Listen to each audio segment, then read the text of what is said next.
কেউ 1 টাকা 2 টাকা এনে তোমার কাছে পাওয়াটা চাইছে, ব্যাপারটা কি একটু বলো তো? 1 টাকা 2 টাকা তো পাওয়াটা হয় না, এটা কন্টেন্ট করতে চাই, কিন্তু এগুলো পাওয়াটা কিন্তু 1990 সাল থেকে বিক্রি হয়। তখন আমার জন্ম হয়নি, আমি আমার বাবা ঠাকুরদার কাছে শিখেতে পারতাম।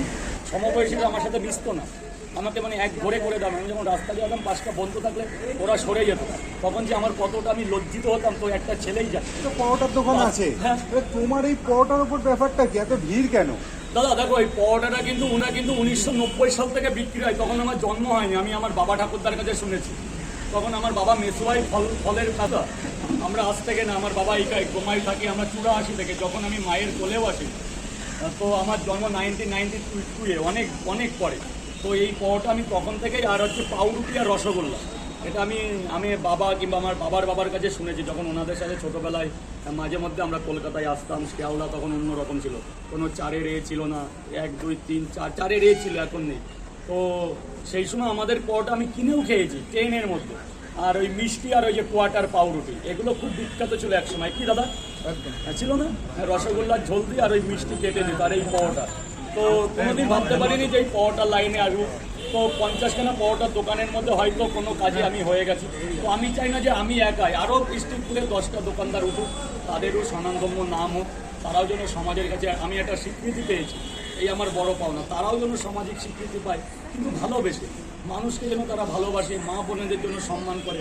ওই লাঠি নিয়ে তেড়ে আসলাম, ওই মা বোনদের সম্মান করলাম না, এইভাবে না, ভালো করে আমার মতো খেটে।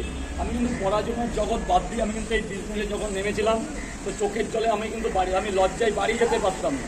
সমবয়সীরা আমার সাথে মিশতো না, আমাকে মানে এক ঘরে করে দাম। আমি যখন রাস্তা দিয়ে যেতাম, পাঁচটা বন্ধু থাকলে ওরা সরে যেত, তখন যে আমার কতটা আমি লজ্জিত হতাম। তো একটা ছেলেই যায়। তো আজকে কিন্তু আমি সবার থেকে সেরা, কিন্তু নিজের গর্ব করছি না। আজকে আমাকে পশ্চিমবঙ্গ না, ইন্ডিয়ার মধ্যে 10 জন হলেও চিনি। আমি কোথাও গেলে যে রাজোদা বলে ডাকে, এই কিন্তু আমার বড় পাওনা ছিল। অতএব মানুষের কিন্তু সব কিছুর মধ্যে অনেক কিছু কর্মতেও লেখা থাকে, ভগবান ঈশ্বর বলেও তো কিছু আছে, হয়তো কিছু ভালো করেছিলাম বলে আজকে আমার এই জায়গা।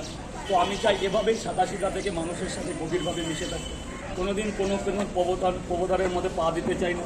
আমি আমার কর্মজায়গা রেখে যেন সমস্ত মানুষের সাথে মিশতে পারি, প্রত্যেকটা মা বোনেকে যেন সম্মান করতে পারি, এবং এই কর্মজীবনের মধ্যে থেকে আমি যেন আমার পরিবারকে সুখে শান্তিতে রাখতে পারি। খাটাখাটনি কিসের জন্য, যাতে পরিবারটা সুখে থাকে, কি? তো এই আমার কথা। কেউ 1 টাকা 2 টাকা এনে তোমার কাছে পাওয়াটা চাইছে, ব্যাপারটা কি একটু বলো তো? 1 টাকা 2 টাকা তো পাওয়াটা হয় না, এটা কন্টেন্ট করতে চাই, কিন্তু এগুলো আমি পছন্দ করি। আমার ব্যবসাটা আমার বাড়ির লোক জানে। আমি আজকে একটা অন ক্যামেরায় বলছি যে কত পিস পাওয়াটা করে, কতটা ময়দা মাখে, আমি আজও জানি। আমি এখানে আসার দরকার আসি, ঘুমায় গিয়ে আমি বাবা এসে সব নিয়ে যায়, আবার বাবা মা আমার ওয়াইফ এরাই তৈরি করে দেয়। আমি আমার বিবেকে, আমার মন থেকে পছন্দ করি, কিন্তু কিছু লোককে কন্টেন্ট দিতে হয়। যেমন তোমার সাথে আমার দীর্ঘদিনের সম্পর্ক, তুমি এসে কি বলছো, রাজুদা 1 টাকায় কি পাওয়াটা হবে? তাই এটা তো আমার ফাজলেমির জায়গা না, এটা তো আমার ব্যবসার জায়গা। হ্যাঁ, এবার আমার তো 1 টাকায় কি দেবো তাকে, তুমি বলো। এবার বিদেশি মুদ্রা এনে বলছে টাকা দাও, অ্যাকচুয়ালি এটা তো অন্যায়। এই জায়গাটা খারাপ করতে চাইছে, জায়গাটা খারাপ করতে চাচ্ছে। একটা পাবলিক প্লেস, উপরে পুলিশ অফিসারের অফিস আছে, এখানে বিদেশি টাকা অ্যাড না করাটাই ভালো। আমার প্র্যাকটিক্যালি প্রবলেম এসে যাবে।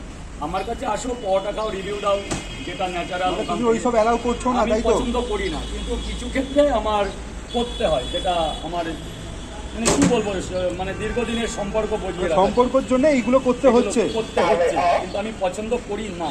আচ্ছা আচ্ছা।